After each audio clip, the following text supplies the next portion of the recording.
Okay, hey there. Okay, well, this time here we have a couple properties that are required, all of them in this type.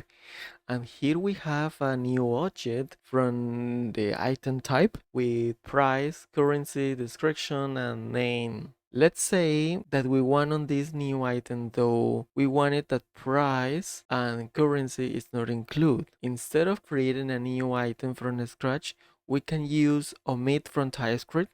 So we're gonna create a new type from this one, from our item type, that will be called item priceless. This is omit item, and then we tell properties that we want to omit from here would be price,